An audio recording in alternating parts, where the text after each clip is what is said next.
Bienvenue sur La Voix de la Louisiane, la voix libre de la vérité et du bon sens, votre source d'informations indépendante et sans filtre. Aujourd'hui, nous plongeons dans une affaire complexe que nous allons tenter de décrypter pour vous, chers amis francophones, car elle est emblématique des grandes affaires qui mêlent politique, chantage et espionnage international. L'affaire Matt Gaetz, un scandale qui secoue les couloirs du pouvoir à Washington. Abonnez-vous, likez, commentez et partagez pour soutenir notre chaîne et rester informés. Tout commence avec Matt Gaetz, membre du Congrès de Floride, et son soi-disant ami Joel Greenberg. Qui sont ces hommes et comment leurs destins se sont-ils entremêlés dans une toile de scandale et de conspiration internationale? Découvrons-le ensemble. Matt Gaetz, né le 7 mai 1982, est un politicien américain, membre du Parti républicain. Élu à la Chambre des représentants des États-Unis depuis 2017, il est connu pour ses positions conservatrices, son soutien à Donald Trump et surtout pour son indépendance face au lobby israélien de l'AIPAC. Fait particulièrement important, Matt Gaetz était prévu devenir le ministre de la Justice de l'administration Trump. Joel Greenberg, né le 16 mai 1984, est un ancien percepteur d'impôts du comté de Séminole en Floride. Fils d'un dentiste très prospère contrôlant une chaîne de cabinets dentaires en Floride, Greenberg a mené une vie de privilèges et de scandales. En 2020, il est arrêté pour une série de crimes dont le trafic sexuel de mineurs et la falsification de documents d'identité.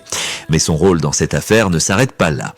Pour éviter une très lourde peine, il décide de coopérer avec les autorités et de fournir des informations compromettantes sur son ami Matt Gaetz.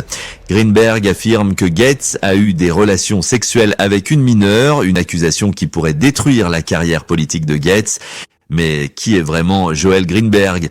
Un homme riche et privilégié, habitué à obtenir ce qu'il veut. Selon Mel, une journaliste citoyenne, Greenberg est le gosse riche classique qui traverse la vie en allumant des feux que tout le monde est obligé d'éteindre. Mais cette fois, le feu qu'il a allumé pourrait bien consumer Matt Gaetz. En mars 2021, le New York Times révèle que le ministère de la Justice enquête sur Matt Gaetz pour trafic sexuel de mineurs. Gaetz nie en bloc et accuse le gouvernement de complot contre lui. Mais les révélations ne s'arrêtent pas là. Gaetz affirme que son père, Don Gaetz, a été la cible d'une tentative d'extorsion de 25 millions de dollars par David Magee, un ancien procureur fédéral. David Magee est lui aussi au centre de cette affaire complexe. Magee a travaillé sur des affaires de crimes organisés et de blanchiment d'argent, mais son rôle dans cette histoire est bien plus sinistre. Magee est accusé d'avoir tenté d'extorquer 25 millions de dollars à Don Gaetz, le père de Matt Gaetz, en échange de la disparition des accusations contre son fils. Mais pourquoi Magee ferait-il une telle chose? Selon certaines sources, Magee aurait des liens avec des opérations secrètes impliquant des agents de renseignement étrangers, notamment israéliens. Magee aurait utilisé ses connexions pour orchestrer un plan complexe visant à piéger Matt Gaetz et à le faire chanter. Et c'est ici que l'affaire prend une tournure internationale. Jake Novak, directeur des médias pour le consulat israélien, envoie un message à Scott Adams, le créateur de la très populaire bande dessinée Dilbert, révélant des informations sensibles sur l'affaire Gaetz. Novak affirme que Gaetz est impliqué dans une opération de chantage visant à libérer Bob Levinson, un agent de la CIA disparu en Iran. Ce Bob Levinson, mort ou pas, devient alors un autre personnage central de cette opération de chantage. Selon Novak, la libération de Levinson est la clé pour faire disparaître les accusations contre Gaetz.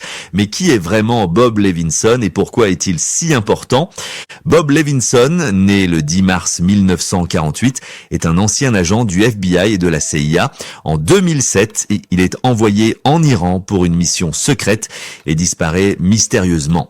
Depuis, sa famille et le gouvernement américain ont tenté en vain de le retrouver. Mais en 2020, des informations émergent suggérant que Levinson pourrait encore être en vie. Bob Kent, un officier du renseignement de l'armée de l'air, affirme avoir reçu des informations selon lesquelles Levinson est toujours en vie. Kent contacte David Magee qui à son tour va contacter Don Gaetz. Magee propose un plan. En échange de 25 millions de dollars, Levinson sera libéré et les accusations contre Matt Gaetz disparaîtront. Écoutons Jimmy Dore.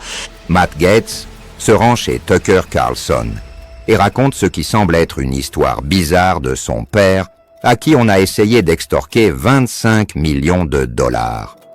Vous vous souvenez de ça? Et tout le monde pensait que Matt Gaetz avait l'air fou. Mais pourquoi Matt Gaetz est-il la cible de cette opération complexe? Selon certaines sources, Gaetz aurait été ciblé en raison de ses positions politiques et de son soutien à Donald Trump.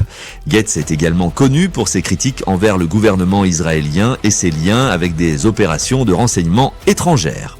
Écoutons Ian Carroll dans l'émission de Jimmy Dore. Matt Gaetz a été le seul choix de Trump jusqu'à présent que l'on puisse vraiment désigner comme anti-sioniste de quelque manière que ce soit. Il était le seul à ne pas accepter l'argent du lobby, à parler ouvertement d'Epstein. Et c'était lui qui le faisait ouvertement. Et c'est ici que l'affaire Epstein entre en jeu. Jeffrey Epstein, un financier milliardaire accusé de trafic sexuel de mineurs, est retrouvé mort dans sa cellule de prison en 2019. Les circonstances de sa mort restent mystérieuses et de nombreuses théories du complot émergent, impliquant des gouvernements étrangers, notamment Israël. Matt Gaetz a publiquement accusé le procureur général Bill Barr d'être impliqué dans la mort d'Epstein. Gaetz affirme que Bill Barr a des informations compromettantes sur la mort d'Epstein et qu'il refuse de les divulguer. Mais pourquoi Gaetz prend-il un tel risque en accusant un haut responsable du gouvernement? Écoutons Jimmy Dore. Matt Gaetz a fait cette vidéo dans laquelle il avance une théorie selon laquelle le gouvernement américain, Bill Barr, serait de mèche avec un gouvernement étranger, c'est-à-dire Israël, pour tuer Jeffrey Epstein, parce qu'il y a toutes sortes de dollars internationaux en jeu. Selon certaines sources, Gaetz aurait été informé de l'implication de gouvernements étrangers dans la mort d'Epstein. Gaetz aurait utilisé ces informations pour faire pression sur le gouvernement américain et obtenir des réponses sur la mort d'Epstein, mais en faisant cela, Gaetz s'est-il mis en danger? L'affaire Gaetz soulève de nombreuses questions. Qui tire vraiment les ficelles dans cette opération complexe? Pourquoi Matt Gaetz est-il la cible de cette opération de chantage? Et quel est le rôle de gouvernements étrangers, notamment Israël, dans cette affaire? Pour comprendre cette affaire, il est essentiel de suivre l'argent et les connexions internationales. L'affaire Gaetz est un exemple parfait de la manière dont les intérêts politiques, financiers et internationaux peuvent s'entremêler pour créer un scandale de grande envergure. L'affaire Matt Gaetz est bien plus qu'un simple scandale politique. C'est une histoire de chantage, de trahison et de conspiration internationale aux relents israéliens.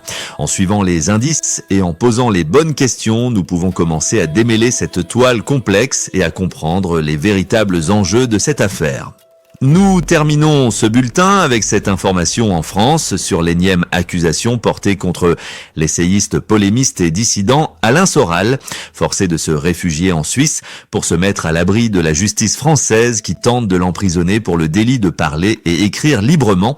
Soutenez son combat en achetant son livre Plus con, tu meurs, Testicule 2, forcément subversif. Lien en description. Merci à Égalité et Réconciliation ainsi qu'à Profession Gendarme pour nous relayer en France.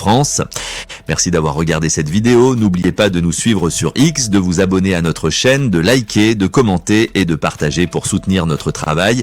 Et surtout, rejoignez le débat dans les commentaires. Votre avis compte et peut aider à éclairer cette affaire complexe. À bientôt sur La Voix de la Louisiane.